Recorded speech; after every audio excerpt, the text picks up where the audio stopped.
Today we stand on the brink of technological revolution, termed as digital era, which is become sort of a disruptive era. Things around us are changing so rapidly that whatever is important today may not be so tomorrow. Internet is playing the important role in every aspect. Every moment, thousands and thousands of devices are getting connected with internet. The machines have started talking to each other through sensors. You also know that even the robots have started replacing human beings. Do you know the biggest threat in this transformational era is with teachers? Are you aware of that? Transformation is expected and which has already started even in education. Education is becoming more and more prominent. And you can get an idea with the number of candidates getting enrolled with online admissions. A lot of expectations in this regard. Last week, I think before that, even the robots have entered the classrooms and replaced teachers. On this background, who do you think is going to play a very important role? To play an important role?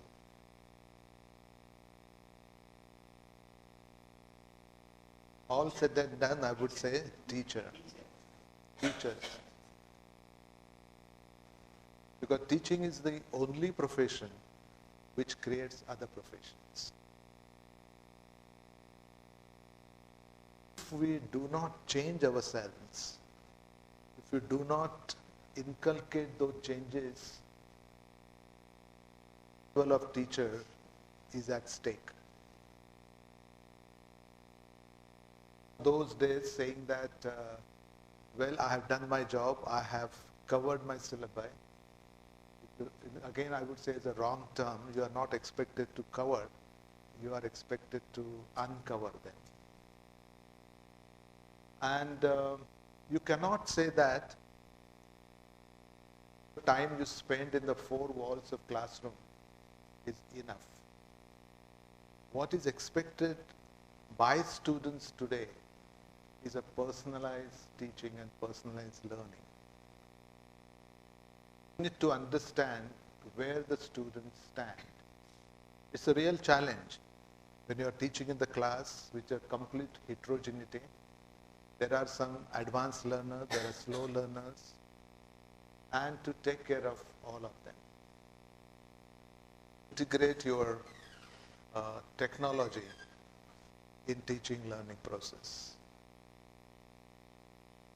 Reason why we thought even the training of teachers should be by use of technology, and we are doing our best to implement that, and you are lucky that the beginning is made with your batch.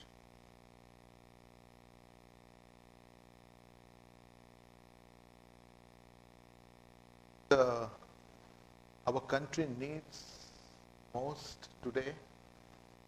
What is it that is most important today?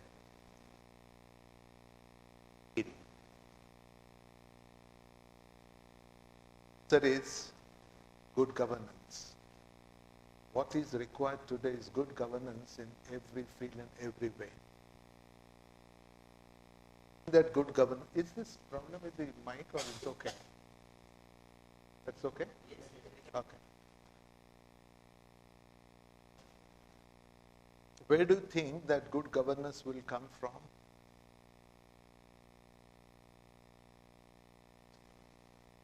Answer is from dynamic leadership. You think are going to produce such leaders? So again, coming back to you. So what our country needs today is the leadership which should be multidimensional, the leadership which will believe in horizontal leadership, not vertical, knowledge, leadership with inclusiveness, leadership with character. I would say that you cannot rely only on saying that you have completed your syllabi and set the question paper and your work is over, so you might wait for the assessment of papers. No. To go beyond that, and how you can inculcate that leadership amongst the youth. That's the reason why today we see there is so much of fragmentation and chaos in society, because ultimately whatever happens around us is a reflection of the mindset of society. Change that. The prime objective of every higher educational institution, remember, is ultimately nation building. Education is not merely to safeguard the interest of a single entity.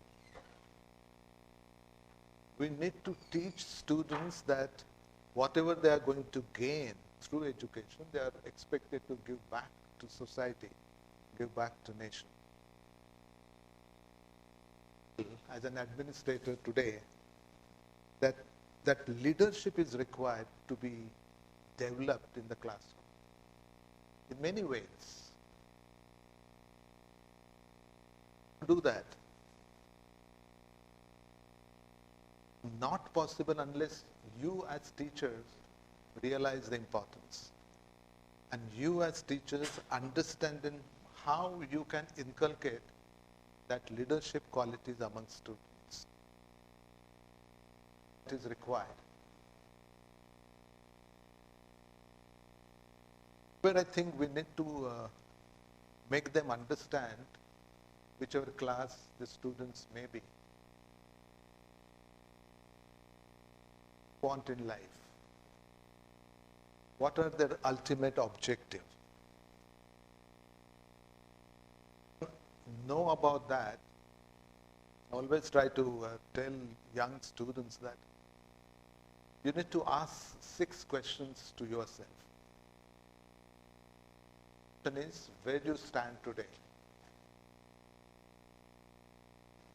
How have you managed to reach where you are today? Third is, from here, where do you want to go? What is your objective? Supposed to go there. Important, but many times are not taken care of. And that is, the 5th one is, what are the likely obstacles you will come across when you start your journey? One is, what knowledge and resources you need to reach there. Have the complete clarity about this, all the students will work with utmost focused mind. You have realized that the students, even if you ask them studying in the 3rd year degree course, they're still not sure what they want to do. Okay, that all depends on my result and I'll see. It's very, very sorry state. I wouldn't blame students for this entirely. The entire education system, including we as teachers. Some time which is important. I do not know how much time you spend of your lecture time talking to students which is not related to your subject, but something relevant, something necessary, something will add to their knowledge, something will help them even decide what they want in life. It is necessary. 10 minutes every day. Teacher, a change now. You cannot be a dictator, First thing, in case anybody has in mind that if you are using PowerPoint in the classroom, that I'm using ICT in teaching, absolutely wrong. Are you aware that even the PowerPoint use in the classroom, the students have started hating that. They do not like it. Some of the teachers, I don't blame all, but some teachers, that tool of using PPT, they find it more useful, more beneficial. You know why? Whatever is there in the book, they put on the slide. They depict it on the,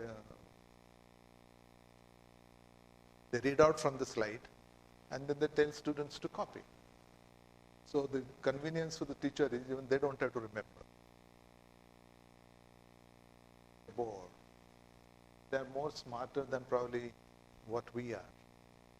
And the day they realize that it is same stuff which is already available either in the book or internet, then the question they will ask, why should I come and attend your lecture?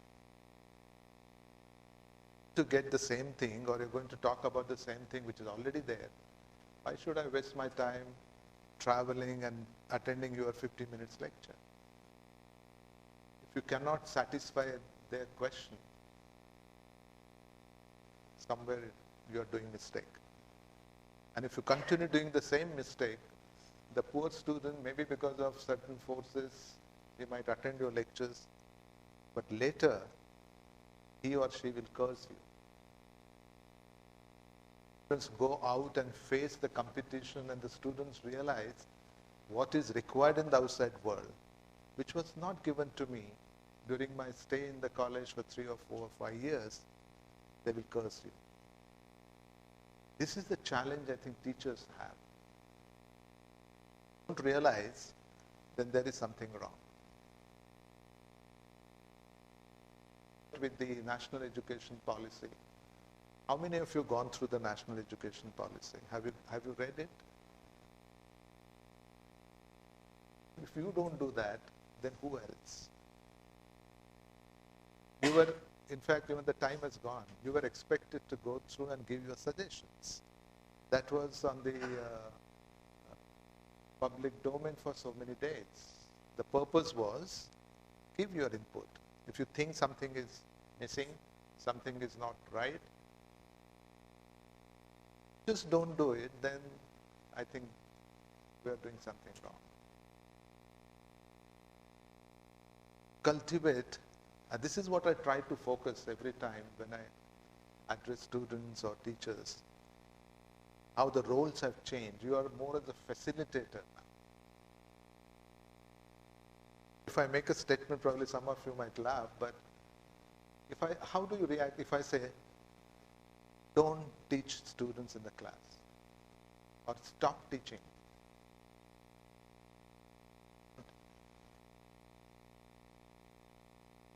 It's a fact. Stop teaching in the class. What are you supposed to be doing? You create the condition in the classroom for them to learn. Difference between two? You might teach, say something, what you think right. Who knows, the student may not reach out to you. The wavelengths may not match. What to do is to create such conditions in your class for them to learn. Your job is to facilitate them, help them what they want. And there are many ways.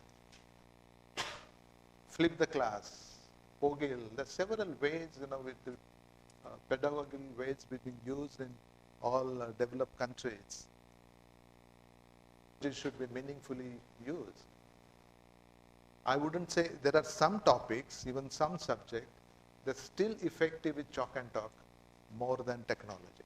You can make it more impactful by writing with chalk. Like for example, if you want to solve some mathematical expressions, just putting in the PowerPoint may not, how you handle every step.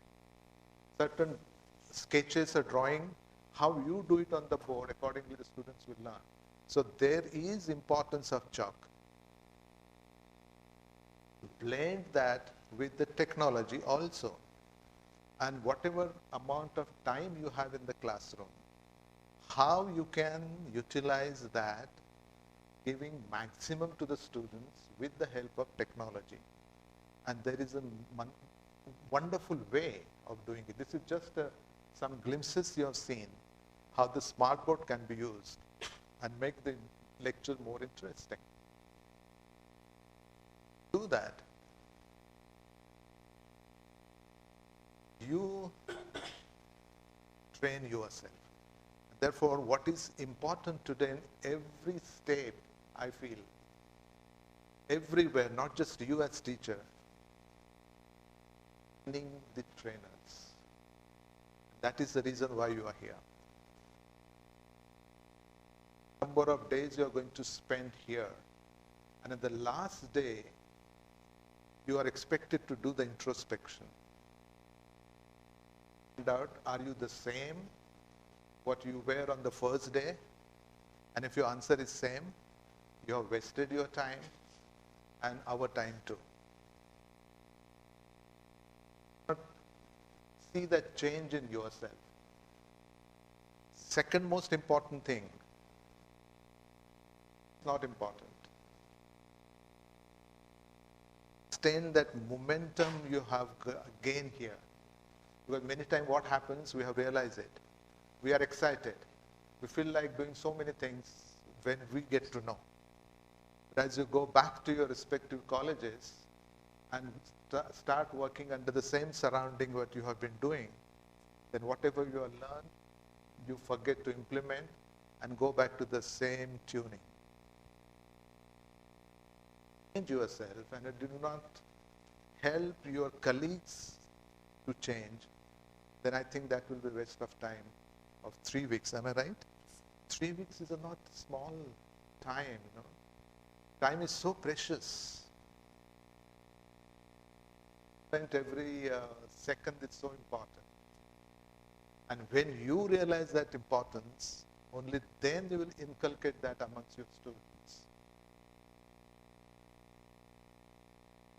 Going back to cultivating leadership qualities, you all know what is required. It's one absolute positive attitude all the time. Sometimes, you know, when you see the newspaper or read the newspaper or news channel, more than 95% news are negative nowadays. But, there are only negative people around us. Definitely not. There are good people, there are positive people too. It is to stay positive. Depends 10% on what happens to you, but 90% on how you respond. So your attitude, that matters more than what others say or you hear or you read. Important thing is what is called as rapidly changing scenario around us. Who is going to survive? From different subjects, right? Can you give me a guarantee that even after 5, 10, 15 years, your subject will remain the same? The way you are teaching, and when there will be so many drastic changes. Going to survive in this rapidly changing scenario. How many of you are the biology teachers? Said it long ago. Those who acquire that adaptability. And that adaptability doesn't depend how intelligent you are or how physically strong you are. Understanding what is required in the outside world. Because ultimately, remember, our educational institutions are nothing but living organisms. You can compare education institute with living organism. Of course, there's no time to explain. You can understand, because ultimately our own survival and dependence is with the surrounding.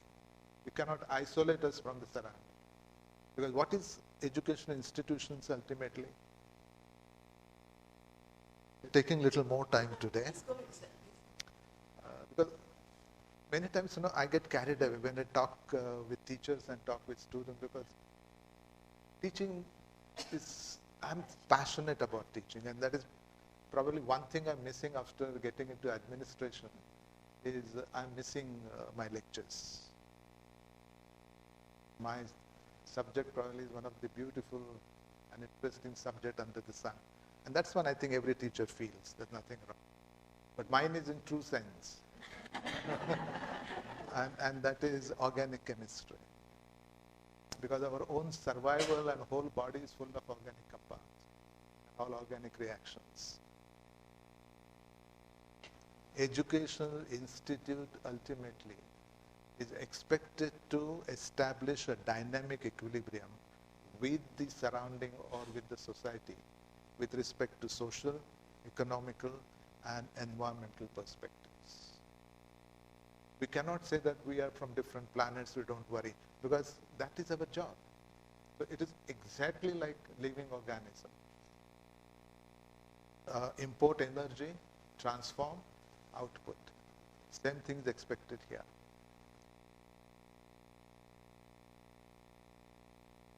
For the survival, another important thing, it is applicable to everyone. For you, for students, for all of us. That is, we need to work in collaboration. You cannot achieve everything in life working in isolation. I don't know how many times you interact with one another, how many times you have sort of a brainstorming sessions, just discussing about your subject as what can be done in future. How many of your departments in the college, same college, have that collaboration? Colleges around you have that collaboration. Greater extent which I realize. Even in the University of Mumbai, we have formed clusters. The intention is the same. The clusters is not just to help each other during exam. How can you share one another's best practices? How can you share best physical infrastructure? Good teachers, why can't you share with one another? You all must be aware of, there's a beautiful South African proverb. If you want to go fast, go alone. Far, go together. So no existence is the real mantra of this age. If you don't realize this, you will not inculcate this among students. Another important thing which somewhere, that leads to leadership qualities is the decision-making ability. Times. And I have, as Vice Chancellor, as Principal, I have noticed that many times. People work. They're ready to do many things. We also delegate the work and give them power as well as duties, but very few exercise their power. Decisions. Whenever there is a time to take decision, they will go to their boss.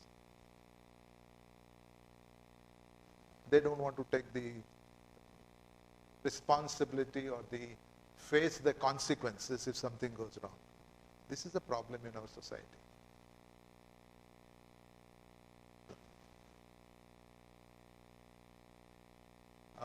It should not feel that as if I'm come from different planet and talking to you and giving you a sermon, because though I'm Vice Chancellor, basically I'm a teacher.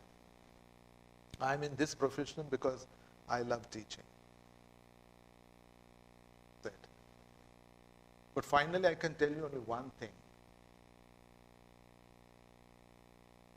In this, especially in the disruptive era, I would say, for your own survival, for the survival of your own subject, whatever that you deal with, there's going to be the only one thing you have to emphasize on and concentrate on. Which one you think is that? only one thing, and that is innovation. Innovation.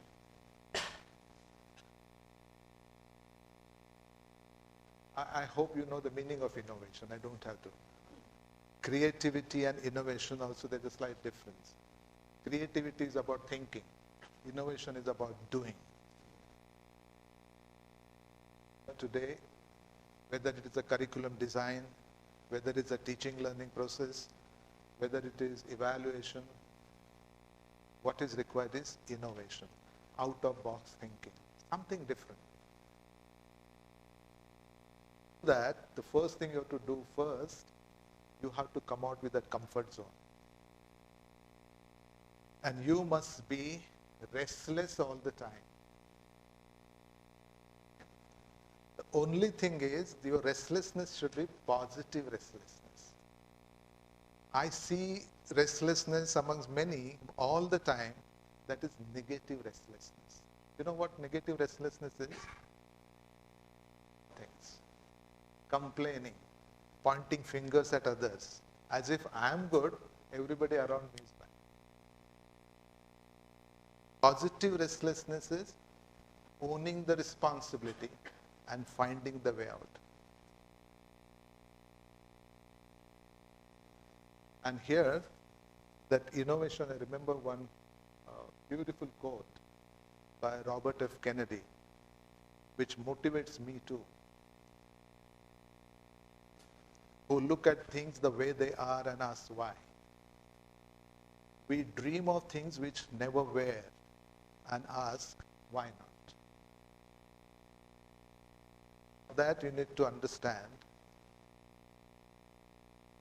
The way to discover the limits of possible is to go beyond them into the impossible.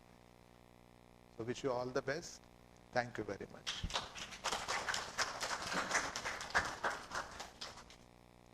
For inspiring words. Let me assure you, sir, we are trying to craft the course in such a way that we encompass all the dimensions. This teaching community. So with this, I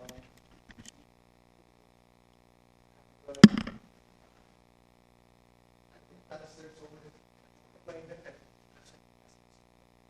signature.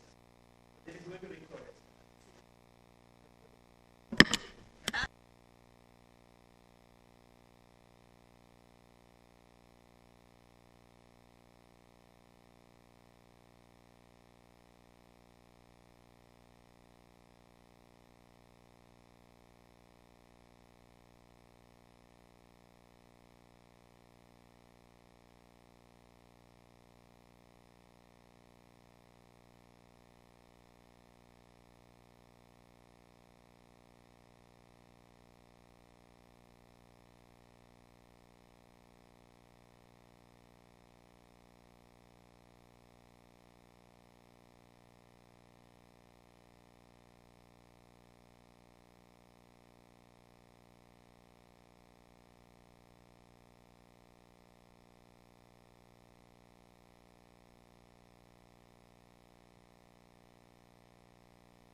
Guidance and for his all-weather support to UGC HRDC Center. Again, I owe special thanks to Director of the Center, Professor Shanti Madam, for arranging such a wonderful program. And my thanks again goes to all the teaching and non-teaching member of this center. Last but not least, all the participants. Without your support, without your involvement, this program is not going to be successful. So thank you here for being with us. We are going shortly going to announce the next sessions. So that's all for this. Let's please join for a tea. Thank you so much. Thank you, sir.